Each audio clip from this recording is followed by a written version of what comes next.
Si alguien roba $100 a punta de navaja en un callejón oscuro, bueno, la sociedad entera exige que esa persona vaya a prisión inmediatamente. Claro, el sistema se moviliza enseguida. Los medios lo cubren como algo inaceptable y el castigo es rápido. Exacto. Pero a ver, si un grupo de ejecutivos desaparece el fondo de pensiones de 10,000 trabajadores desde, no sé, el piso 50 de un rascacielos financiero, usando empresas fantasmas, la reacción cambia por completo. Totalmente. De pronto el sistema ya no ve un robo, sino que ve una infracción administrativa. Una simple infracción, sí. Y la sanción suele ser una multa que la misma corporación paga con sus propias ganancias, y los responsables casi nunca pisan una celda. Es un contraste brutal, la verdad.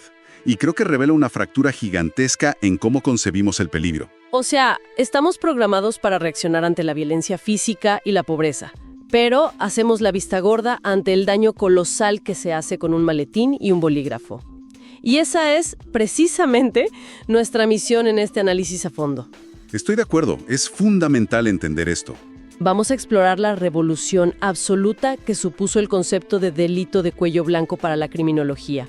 Tenemos un material fascinante, desde cómo nació este término en 1939 hasta investigaciones súper recientes sobre operaciones contra el crimen organizado en Sudamérica. Y ojo, que esto no es solo historia legal aburrida. Comprender la mecánica del delito de cuello blanco es entender cómo, digamos, la economía formal es secuestrada. Nos explica por qué ciertas élites tienen esta impunidad estructural. Es la llave para entender el mundo actual, básicamente.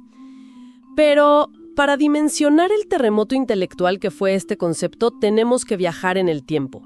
O sea, ver cómo era la criminología antes de 1939. Y honestamente, la ceguera académica era de locos. Era otra realidad. A finales del siglo XIX y principios del XX, todo estaba dominado por corrientes muy deterministas, como el famoso positivismo biológico. Ah, sí, lo de César el Lombroso, ¿verdad? Exactamente.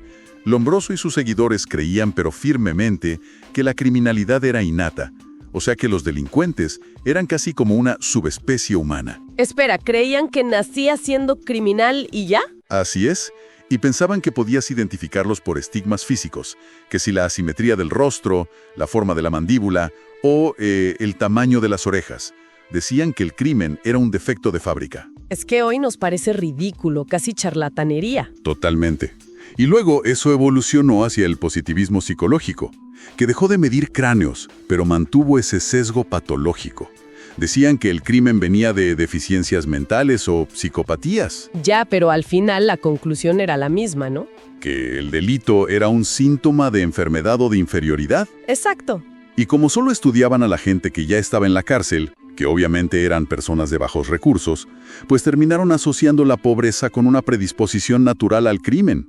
O sea, es el clásico efecto de la farola. ¿Cómo es eso? Imagina a un hombre que busca sus llaves perdidas a medianoche justo debajo de la única farola que está encendida en la calle.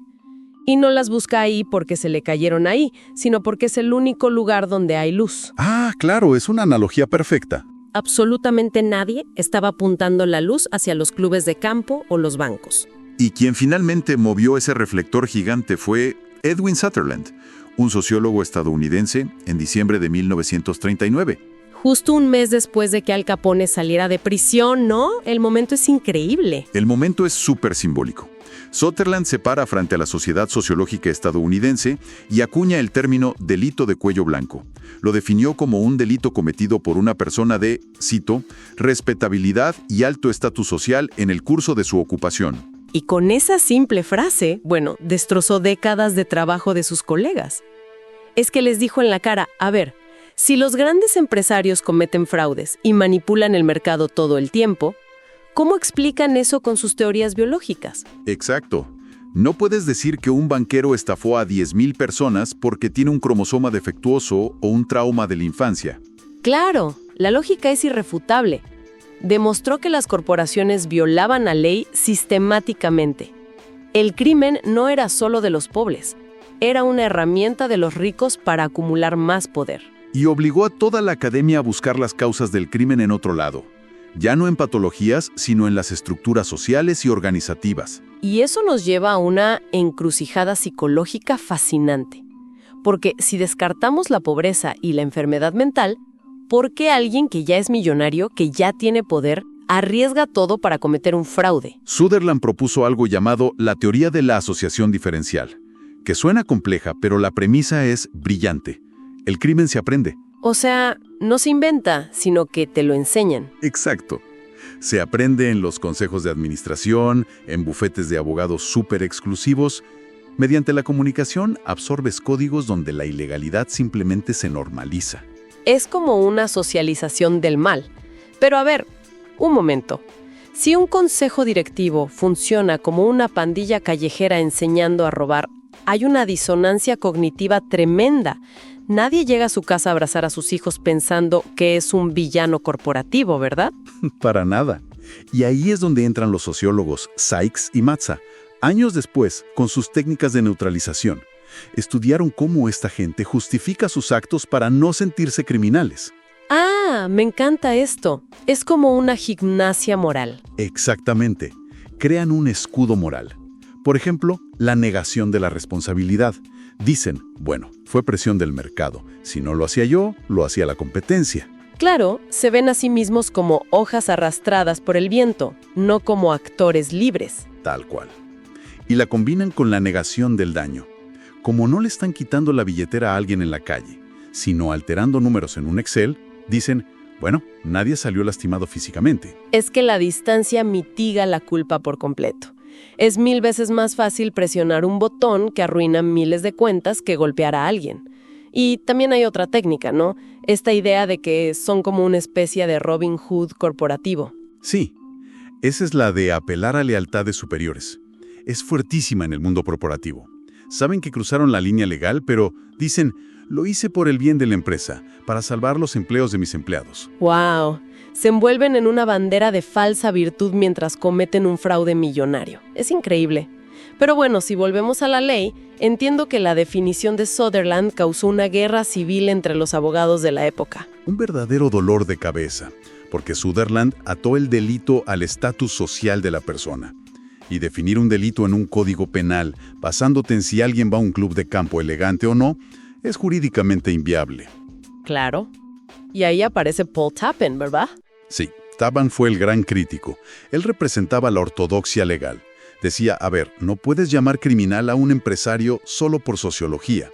Solo eres criminal si un tribunal te condena formalmente. Ya, pero el problema con la visión de Tappan es que confía ciegamente en el sistema judicial. Asume que la justicia es neutral. Exactamente.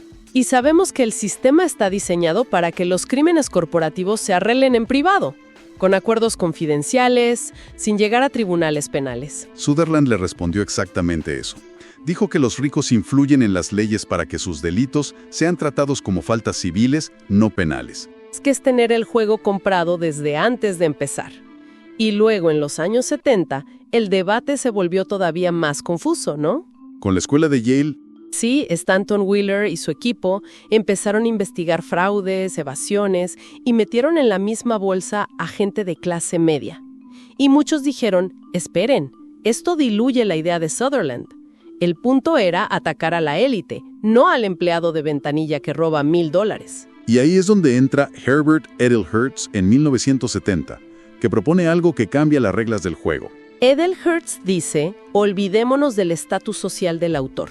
Lo que importa es la conducta. Definió el delito de cuello blanco como actos ilegales cometidos por medios no físicos, con astucia, engaño y ocultamiento.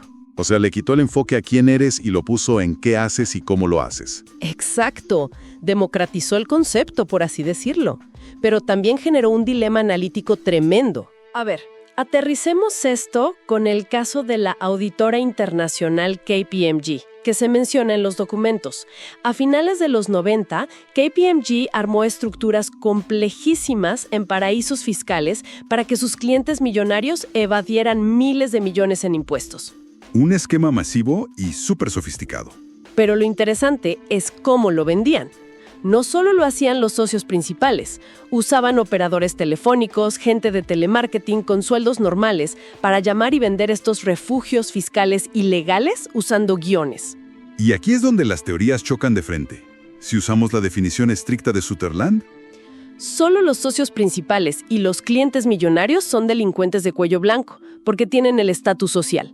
El chico del teléfono queda fuera. Exactamente. Pero bajo la visión de Edelhertz, que se basa en la conducta, tanto el socio en Bahamas como el telefonista están cometiendo delito de cuello blanco. Ambos usan el engaño no físico para obtener dinero. Es como si estuviéramos debatiendo sobre un veneno. A ver, cuéntame esa analogía. Básicamente el debate es si definimos un veneno por la persona elegante que lo sirve en una copa de cristal fino, que sería Sutherland, o por la fórmula química del líquido letal en sí, sin importar si lo sostiene un ejecutivo o un empleado en un vaso de plástico, que sería Edelhertz. Es una excelente forma de verlo. Ambas perspectivas son útiles para entender lo que viene después, porque el delito de cuello blanco mutó de una forma espeluznante en el siglo XXI. Se fusionó con el crimen organizado, ¿verdad? Totalmente. Las investigaciones recientes en Paraguay, con los megaoperativos a ultranza en 2022 y pavo real en 2023, muestran exactamente esto. Yo leía eso y pensaba, claro, la imagen que tenemos del cártel, de tipos armados en lanchas rápidas, es solo la punta del iceberg hoy en día. Es el nivel más básico. Un cártel moderno que mueve cientos de millones de dólares tiene un problema logístico gigante. No pueden llegar al banco con toneladas de billetes en efectivo sin que suenen todas las alarmas internacionales. Claro, necesitan meter ese dinero en la economía formal. Y para eso, contratan a su propio ejército, pero de cuello blanco. Abogados, contadores, escribanos, banqueros. Profesionales que nunca en su vida tocan un gramo de droga, pero que son el oxígeno financiero del cártel. Pero, a ver, uno pensaría que para un cártel la clandestinidad es vital. Contratar contadores y armar empresas deja un rastro de papel larguísimo. Es un riesgo enorme. ¿Por qué prefieren hacer eso en lugar de, no sé, enterrar el efectivo? Porque el efectivo bajo tierra no crece, no te da poder real a largo plazo. Al usar a estos facilitadores financieros, los cárteles compran legitimidad. Legitimidad, claro. Los abogados y contadores estructuran empresas fachada. Por ejemplo, en Paraguay, compran estancias ganaderas gigantes y justifican el movimiento de dinero sobrefacturando la compra de ganado o de tractores. Y meten el dinero sucio en sectores donde fluye mucho efectivo y es muy difícil de rastrear. Hasta compran proyectos inmobiliarios y, lo más loco, ganan licitaciones para ser proveedores del propio Estado. La infiltración es absoluta. Y aquí es donde el sistema de justicia simplemente colapsa. Me lo imagino. Perseguir a sicarios requiere redadas policiales, pero perseguir contadores requiere, otra cosa totalmente distinta. Requiere auditorías internacionales, romper el secreto bancario, cooperación de inteligencia financiera transfronteriza y años de leer documentos. Los sistemas financieros opacos y los paraísos fiscales son un muro de contención perfecto. Y por eso hay tan pocas sentencias, ¿no? Los expedientes muestran que estos facilitadores casi nunca terminan en la cárcel. Se defienden con despachos de abogados carísimos, empantanan los juicios con recursos dilatorios y el sistema no da abasto. Lo cual nos devuelve increíblemente a la advertencia de Sutherland de hace casi 90 años. La doble balanza de la justicia. Operando con una precisión quirúrgica hoy en día. Si la policía agarra a alguien vendiendo droga en la esquina, el juicio es rápido y termina en la cárcel por años. Sí, implacable. Pero si van tras la red de banqueros y escribanos que lavan los millones de esa misma droga, el sistema se vuelve lento, hipergarantista, y todo termina prescribiendo o en una simple multa. Que lo ven como un gasto operativo más. Es devastador. Nos demuestra que el entorno corporativo y los tecnicismos legales son una escuela del crimen tan o más efectiva que la calle misma. Exacto. Y nos exige cambiar el chip. La mayor amenaza para la estabilidad económica no es la violencia urbana, sino un despacho climatizado donde expertos diseñan transacciones para evadir controles estatales. Usan las reglas del mercado como su arma principal. Totalmente. Y para cerrar este análisis a fondo, me gustaría que dejemos a la audiencia con una reflexión sobre el futuro. Porque si esto ya es complejo, la tecnología está a punto de llevarlo a un nivel inexplorado. ¿Te refieres a la inteligencia artificial en las finanzas? Exacto. Históricamente, este tipo de delitos requería de una mente humana tomando decisiones grises, justificándose a sí misma, buscando los vacíos legales. Había una persona ejecutando el engaño. La automatización financiera cambia eso de raíz. Imagina esto, hoy en día hay algoritmos de inteligencia artificial hiperavanzados en los mercados bursátiles. Su única instrucción es maximizar el rendimiento corporativo y encontrar eficiencias fiscales en milisegundos. Sin ética, solo optimización matemática pura. Así es.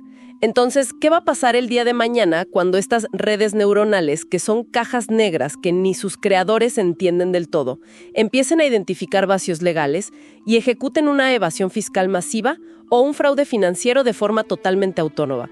Es un escenario aterrador.